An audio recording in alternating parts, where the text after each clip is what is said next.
The number one question that I get asked from a new collector coming into this marketplace is, hey, what makes a gun collectible? What makes a gun investment quality? And number one is condition.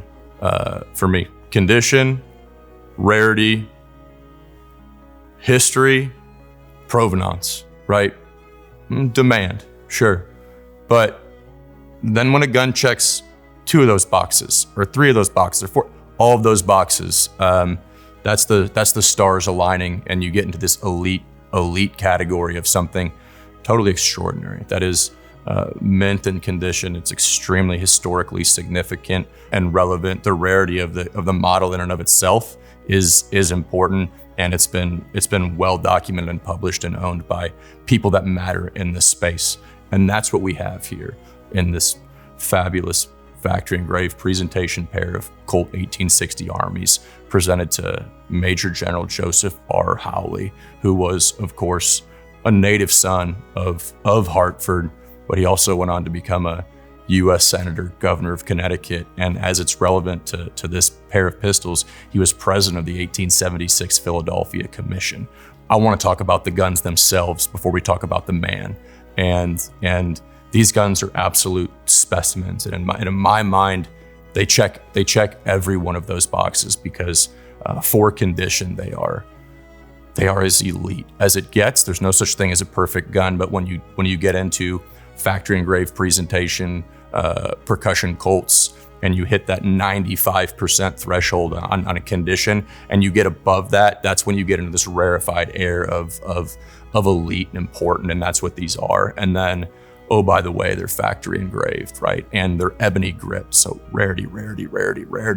But the real major thing that I wanted to focus on in talking about these guns is their actual embellishment themselves, and there's been a myriad of books written on the subject of factory engraved Colts and Colt engraving styles. And this is a very unique set of guns because they come at a very important time, not only in Colt history, but of course American history. And so, the model 1860 Army in and of itself, Colt made 200,000 1860 armies. The federal government essentially bought 125,000, 123,000, 63% of the entire production of the Colt 1860 Army was purchased by the U.S. federal government as the definitive sidearm issued to the Union. And so now we only have approximately 75,000 civilian commercial versions of the Colt 1860 Army.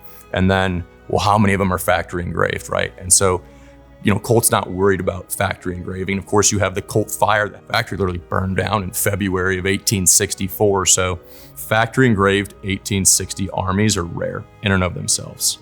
This particular presentation set checks the box for what collectors and experts define as the late Vine Scroll period. So you have this transition period of the death of Herman Bodenstein, the American Civil War, Gustav Young period, and here comes this late Vine Scroll. And there's a lot of speculation that the Ulrichs, John and Conrad, were pioneering this style. And there's a really fabulous book on the subject, Colt Percussion Engraving Styles, focusing on the extraordinary William Berg collection. And again, they talk about each and every one of these periods. But as it's so relevant is that small gap of the end of the American Civil War, these factory engraved 1860 models being so uncommon in and of themselves, let alone factory engraved. And then we have this set that kind of bookends all of that. And there's a really famous gun in that book, the Union Liberty Colt 1860 Army. And these guns, this presentation set, the Hawley sets, I think 300 or 400 numbers apart from that really great Union Liberty gun. And this one, these stand up right next to it. But you have this late Vine period is defined by almost negative space when you think about engraving. The early Vine period and you get into the Gustav Young, and of course the donut scroll is, it's defined by by the backgrounds. You have heavy use of punch dots, and then you have this departure here on the late Vine scroll period. It's using the negative space, so it uses no backgrounds. There is no punch dot. It's more or less intricate. It's intricate vines, and it's not tight scroll as we think of it, but an intricate vine, and that's what these are. You don't see them, period, let alone on 1860s. You'll see them more in 1855s or even after. And so you have this extraordinary pair that is late Vine. They are ebony gripped, and that's also something that's so important. You have that another box that add that layer of rarity and importance just to the guns themselves. And then it's in this extraordinarily deluxe mahogany case that's absolutely fabulous. The hinges are even silver. They're a rather extraordinary set in and of themselves with no history. And that's where, again, I think you start checking these multiple boxes here. This historic pair of consecutive revolvers is documented in Charles Pate's book on the 1860 Army as purchased by Colt Secretary Thomas Fales on January 21st, 1865. The pair is also recorded in the Hartford newspapers in February of 1865 when they were actually awarded to General Hawley as part of a contest where they actually had people pay for votes. The money would go towards the founding of a soldier's home in Hartford, and then the pistols were awarded to the winner of the vote. The vote was between Alfred Terry, Hawley's superior, and General Hawley. Hawley actually bested Terry by 20 votes in the contest. At the outbreak of the Civil War, General Hawley was actually the very first man from Hartford to enlist to fight for the Union. Him and Terry helped raise both the 1st and 2nd Connecticut Volunteer Infantry. After their initial enlistments expired, Terry and Hawley again worked together to raise the 7th Connecticut Volunteer Infantry and served side by side through much of the Civil War.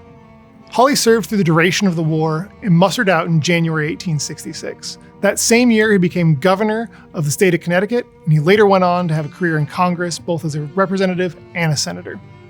From 1872 to 1876, Hawley served as the president of the United States Centennial Commission, preparing for the celebrations of the American Centennial at the World's Fair in Philadelphia that year. Hawley and the fair's organizers worked together to make the fair a celebration of the United States and the progress in this country over the last century. 10 million tickets were sold for the fair, more than one for every 5 Americans, showing how immensely successful the fair was. Hawley remained a senator nearly until his death. Just 2 weeks after stepping down from the Senate, he died in 1905. He was interred in Cedar Hill Cemetery back in Hartford, Connecticut, the same cemetery where Samuel Colt was buried in 1862. I think, one of the major aspects that gets overlooked or just kind of fades into the ether and it's not put out there enough is, and we talked about, firearms, they're three-dimensional, they're tools.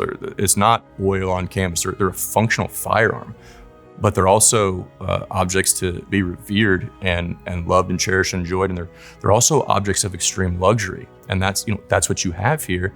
And so going back to 1864 and what that meant at the time, that you have the highest form of technology crafted and put out in such a beautiful way, and then being presented, what that actually meant in the sphere of the time. I think it's incredibly relevant that if you wanted to show somebody that this is important, you gave them the best pair of pistols you can find.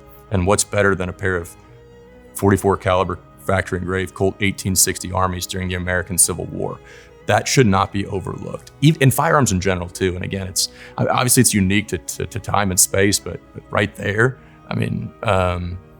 so extraordinarily relevant. And then kind of the icing on the cake, if you will, on these is these things are so well documented and they're published everywhere. Essentially every relevant book on factory engraved Colts, these guns are not only featured, but they're highlighted for their condition, for their history, for their rarity. And I don't want to overlook the ebony grip parts. And then to add to that, they're also part of some of the finest collections of 19th century American firearms ever put together.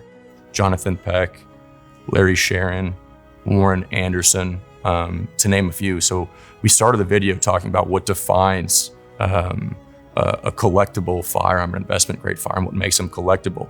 We laid out those criteria, and for me, Major General Joseph Hawley's factory engraved presentation pair of late bind scroll 1860 armies with ebony grips quite literally check every one of those boxes and stand in that category and in that pantheon of totally elite percussion Colts, totally elite 19th century American firearms, a one-gun tour de force, a one-gun collection. They are that good. They're worthy of any private collection and any public institution. They are quite literally that good, and they touch on all these relevant stories at the time in 1864 too. So they were an absolute shoo-in to make the 250 sale and celebrate America's 250th anniversary, the indomitable American spirit, fine and historic firearms, everything that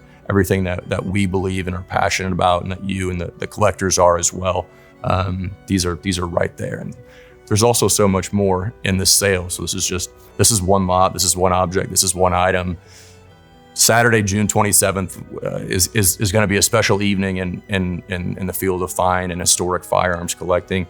We at Rock Island Auction Company, we handle the finest guns in the world, and there will be no better showcase of that than June 27th, the evening sale. It's an evening sale, so a departure from our 9 a.m. Central Time start. And the whole intent of this is to make it an experience, and quite frankly, to make it fun.